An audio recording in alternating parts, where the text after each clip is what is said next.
This is Two J's in a Pod. I'm Mary Ellen Murphy from WGHN Radio. And I'm Sarah Leach from the Ottawa News Network. How you doing, girl? I'm doing all right. How are you? It's a very busy week. I'm doing well. I see that the bond for the suspect in the stabbings of 11 people at a Walmart near Traverse City, that's been increased to $1 million. Did you talk to your kids about what happened in Traverse City? I did a little bit, and I have to be careful with these kinds of things because I want them to be aware of what's going on in the world, especially things that we need to, we need to be aware in terms of safety. Mm-hmm. And I want my kids to understand that bad things happen, but you can't go overboard and then, traumatize them, and then they have a bunch of anxiety. So actually, I talked to them about how they go through drills at schools, because I'm really curious about how that has evolved since we were in school. Right. I remember my grandparents actually had a bomb shelter at their home. And they didn't tell me about this until I was much older. And so I was, you kind of think, oh my gosh, that existed in time. And that was a precaution that people had. So when I was a kid, we didn't have those kinds of, active shooter drills because we didn't really, get into this current, state of affairs until after Columbine, which was in the late 90s. Now the kids, they have lockdown drills where they are taught to go into rooms and have the lights off and be quiet, which I got to tell you, it breaks my heart every time they tell me about stuff like that, because it's just so unnecessary. We shouldn't need these kinds of things in the world. I've done the drills with kids. I've done them with 3 and 4-year-olds. They don't really know what's going on. The older kids, because they've been doing them for so long. The younger ones, it's not fun. I'll leave it at that. It's not fun. And, these kids are scared. And then you have the New York City shooting. And, again, kids hear about this. They want to know, active shooter response through Ottawa County is something that I have never done. Have you done that? I have not done an active shooter training per se, but when I was at the Sentinel, we did have the Holland City Police Department come in, and this was right after, and I can't believe that I am not thinking of what the name of the newspaper is, but there was a mass shooting at a newspaper and in the eastern seaboard, and that was scary, where somebody just comes in and starts, shooting people at a newspaper. And so we were worried about what would we do if something happened like that to us. So they kind of went through the building and they gave us some suggestions on how to better secure the entrances and exits, and we put some blackout paper on some rarely used points of entry. And then they actually walked us through what to do if somebody were to come in a strategy. And so we went through that training. But what I found really fascinating is that they talked about the physiological response to that kind of high stress event. And they said, don't try to run, because your body's fight or flight instinct will hinder your ability to run away, because the blood in your body basically pulls out of your extremities, because your body is protecting your core, like the organs inside the main part of the body. So that's why your fingers kind of go numb, your hands start to shake. If you start to run, you're probably going to trip and fall, because you're not going to be as agile as you would be otherwise. So that's why they tell you to kind of duck down, hide, have some sort of an object in your hand if you have to bludgeon your attacker. So it's intense. It's intense to think about. It really, really is. And we're getting ready for back to school. A lot going. Have you done any school shopping, anything like that? Are you ready? Shut your mouth. Oh boy! No, I avoid it as long as I possibly can. Do your kids get new backpacks and lunch boxes every year? Typically, but we used to do that too. Yeah, every once in a while they'll want to reuse a backpack, and I'm not going to argue with them. Oh heck no, they're so expensive. I have so many half-used backpacks already in my house. Yeah.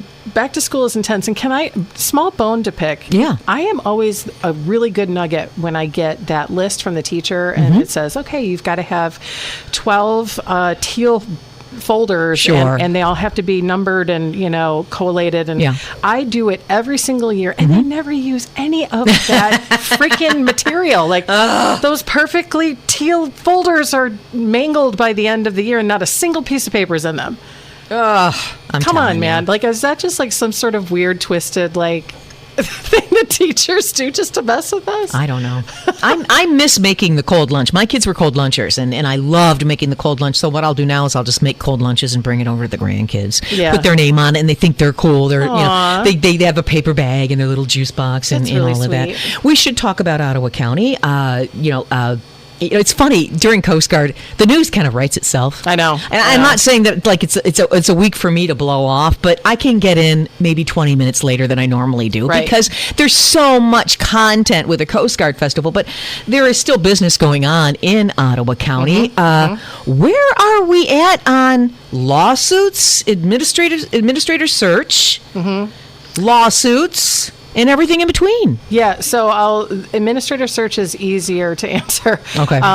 It looks like we have the job posting open. People are applying. I think that closes relatively soon. I think it's by the end of the month. Okay. So they basically want to start having interviews in September, and they want to have somebody in place in the fall. Okay. So sort of like a, will advise soon update on that one. Now, the lawsuits, what I find really interesting is that the Campbell Plant kerfuffle has now escalated into the courts. So when we last left our heroes, Attorney General Dana Nessel was asking the Department of Energy to conduct a rehearing of its decision to basically force Consumers Energy to have the Campbell Plant remain, not to remain open per se, but to remain available to operate for 90 days, and that order was issued in May. Right. But the Department of Energy didn't respond to Nessel's request for the reconsideration of that decision. So now it's in the courts, and Nessel is asking an appellate court to hear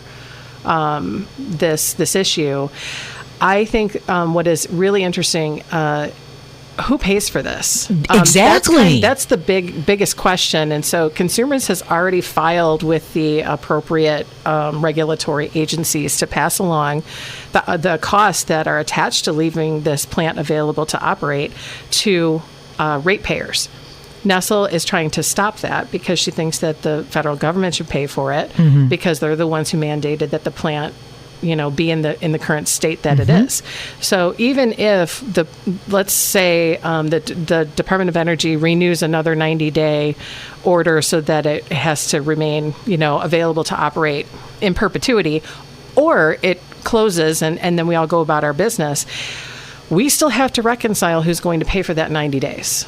Wow. Yeah, and we don't really know where that's going to be, and frankly, courts take forever to do anything, so we might not actually have an answer for 6 months to a year. Jeez, oh, Pete. Wow. I know. The wheels of justice move very slowly. Wow. Yeah. Oh, and I will say that it's sort of a side shoot off of one of the lawsuits. So the Chris Kleinian's lawsuit, Yes. he's the Democrat who was elected to the commission, Yes. and then in the recall, and then he didn't get reelected. He was fired from MSU because he worked for MSU Extension's nutrition The SNAP Institute, program, the Supplemental SNAP Nutrition Ed. Assistance Program. Right, and that is going to get cut. The funding is going to get cut by the big, beautiful bill that just passed. So Okay. there's a certain bit of bittersweet irony here, because in his lawsuit, he asked to be reinstated into his position within that department. And now it looks like that entire department is going to get eliminated because of lack of funding. So, yeah. MSU hasn't announced that they're going to lay anybody off yet, but Right. I don't see how they can't. I don't see how they can operate without that funding restored. Do we have a housing commission with Ottawa County? We do. Yeah, and what is up with that? Because a new report says from the National Low Income Housing Coalition, Michiganders need to earn at least $24.46 an hour to be able to afford a 2-bedroom rental unit. To afford a 1-bedroom home, they need to earn $19.66 an hour. Michigan's average wage for people who rent homes is $18.89. The state's minimum wage, $12.48. How are you going to live anywhere with $12.48 for crying out loud? Hope you like roommates. Jeez. Yeah, so the Housing Commission is that's interesting because this has come up in front of the county before, and Commissioner Doug Zylstra has talked about this at length.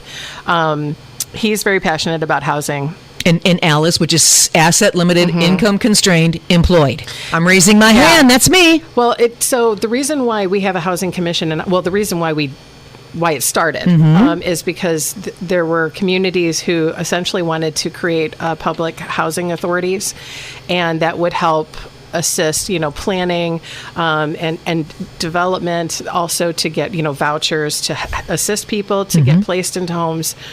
The problem is that the state has stopped creating new PHAs, and if Ottawa can't get a PHA, then why do we need a housing commission?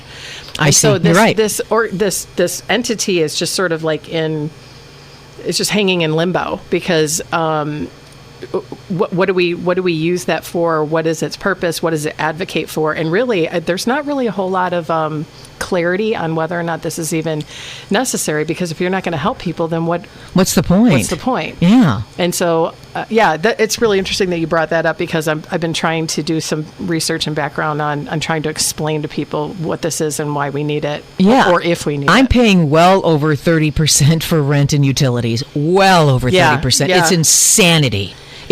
I can't even live in the town I work in. I know. What does that say? I know. Not that I want to live here, but what does that say? Generational wealth is. Oh, please! I don't know how this area is filled with generational wealth. Well, Frank, I am also a beneficiary of generational wealth. I mean, if I didn't have that, I probably wouldn't own a home. Right. But you lost your mom when you were really young, Sarah. Yeah, but I'm looking at it from now as the grown up, and trying to what I'm going to leave to them. That's true. And I don't know if they would be able to afford things that they will encounter in the future for their life when they become my age or retired. They're going to need that wealth passed down to them, or else they're going to be stuck. Right.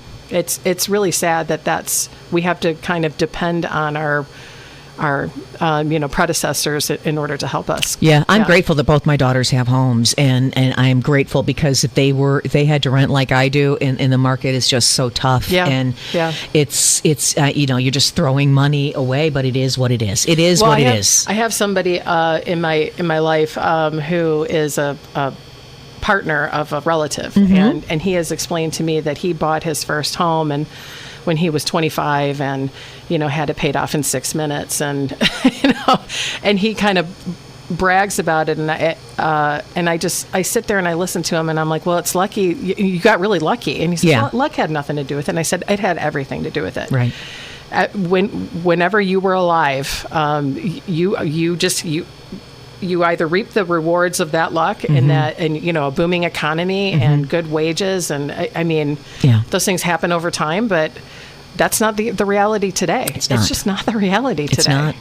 It's just not. And you weren't super smart. You just benefited from really great circumstances when you just happened to be born and lived and worked. Yeah. I'm going to change gears completely now. Completely. I'm getting used to this. I know. Okay.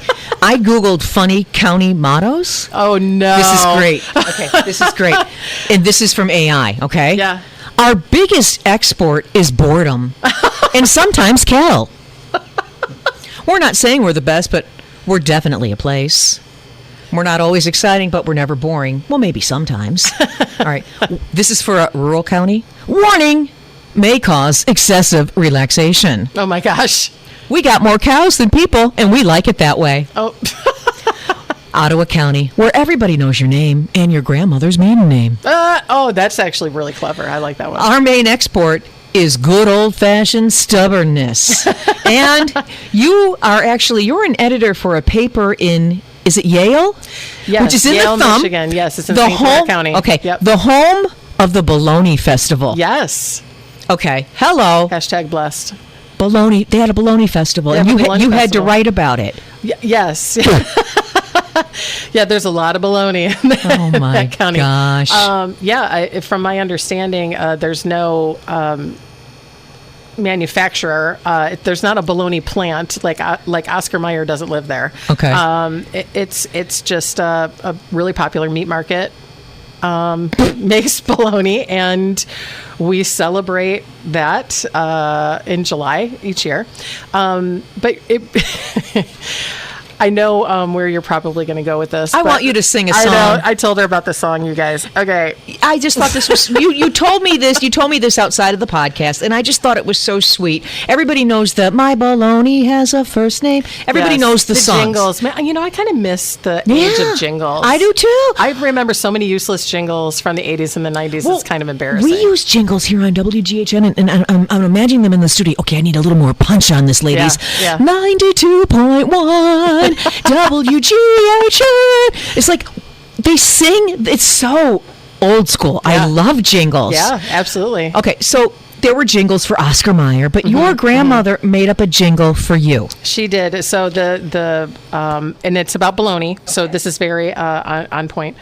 And I just happen to have the correct amount of letters in my first and last name to match up perfectly with the song. So here we go.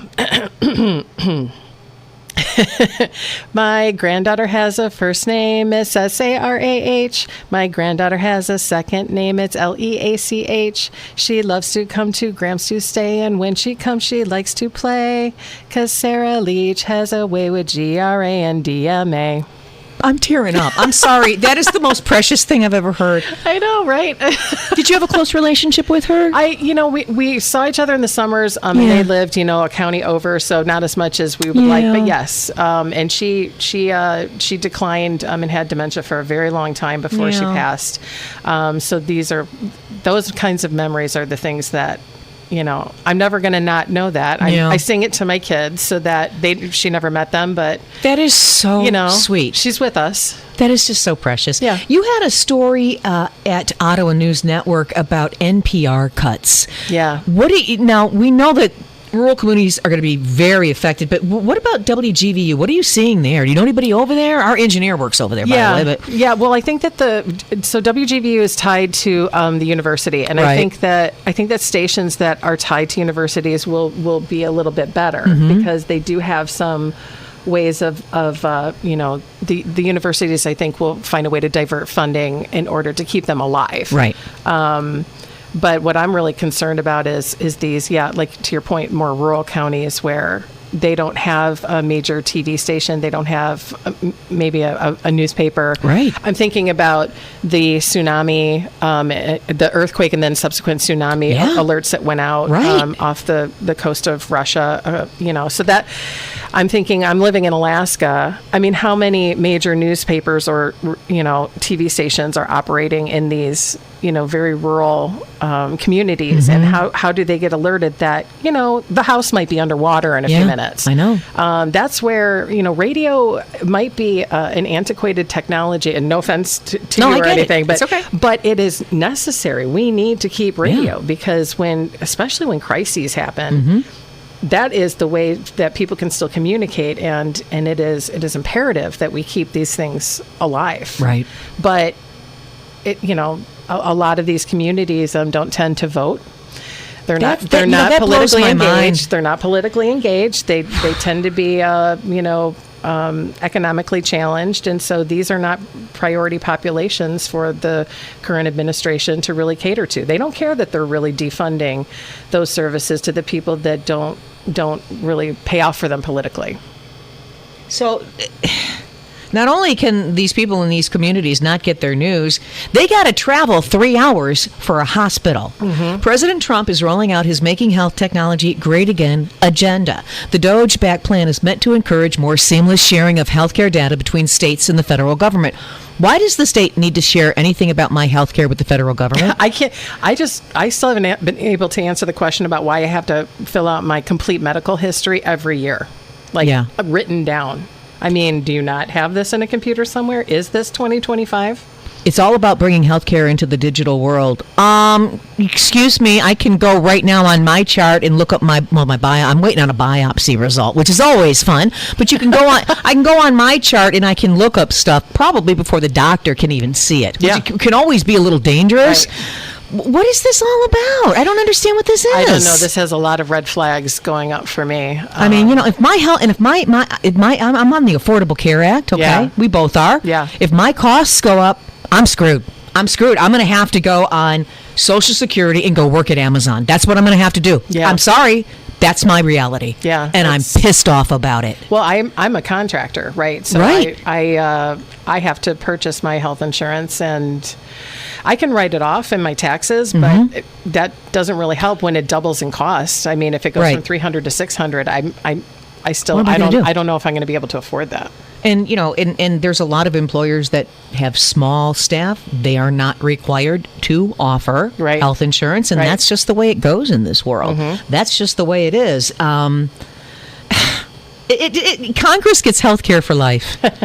Come on, man. What's Maybe that that's about? What we should do. We should, we should. What is that about? We should run for office. I've thought about it. I'm in it for the benefits. Jeez, hey, I'm in it for the benefits. Okay, Coast Guard Festival. Oh, I have news. Yeah. We're going to be streaming the Coast Guard Parade on our Yay. website at WGHN.com. So you'll get to see the WGHN Jeep. Sarah's son, Ben, he's going to be, we have a mascot. It's a beach banana. So he's going to be in the beach banana costume, waving and getting his picture taken with different people. I can see it right now. It's looking at me through the window. It freaks me out in the morning when I see it. But anyway, the parade will be streamed on our website at WGHN.com. How cool is that? I know, he is so pumped. Is so he? if you see the beach banana in the parade fam, come and say hi, because that's my Ben. my baby. That's Ben, yeah. And then we'll wrap up Coast Guard, obviously, on Saturday night with the fireworks and whatnot, a big drone show a Friday night as well. I encountered a mean guy on the beach the other day. I'm just going to call him Mean Guy. Oh, He was so mean. He was yelling at his kids. how dare he? He didn't have any patience, and I just wanted to say, dude, you're at one of the most beautiful beaches in the world. Chill out. I didn't say anything, though. Do you know they dance in Zeeland? Did we talk about this? Did we talk about... My boyfriend had a gig in Zeeland Tuesday night. So it hasn't been outlawed by the mayor like in Footloose? No. The mayor was there, Kevin Kleinstra of Zeeland. He's like one of the longest serving mayors in Zeeland, That's right. by the And way. he's actually retiring Yes. from politics. We wrote a story about him. Yes, yeah, okay. At the end of the area. So he had a gig, and so it was part of their summer concert series, and no one was dancing. And so my boyfriend went on the mic and said, I think you guys can come up here and dance. It's legal, right? And everybody started laughing. But you can dance in Zealand. I just wanted to when state we allowed that. people to, I think it was to buy beer and wine Yeah. in Ottawa County on Sundays, I think that we also legalized dancing. Yeah. Yeah. Oh, boy. It's just, and it's just weird, too. The lull after the Coast Guard Festival is always a little weird for me anyway, because it's all this excitement, and then there's this lull, but then the tall ships are coming. I have an opportunity to go on the tall ships. Yeah. How cool is that? That's awesome. Yeah. Yeah. So we'll see how that all pans out, but there's a lot going on in town. We're covering Ottawa County and everything in between. Is there anything else that we need to talk about or cover? I don't know. I think we're good. I think we're good too. All right. I think we're going to wrap up this podcast. How do we wrap it up? All right. Wait, I got it. Hang on. One more funny motto. Okay. We're not sure what the smell is, but it's probably the local plant. Ottawa County, where local folklore is more interesting than the history books. Oh. Ottawa County. We're not sure what's weirder, the town mascot or the mayor's hat. What town's that? I came up with that. Yeah, okay. Oh, this one's good. The only county where you can see a UFO. We're out. Bye.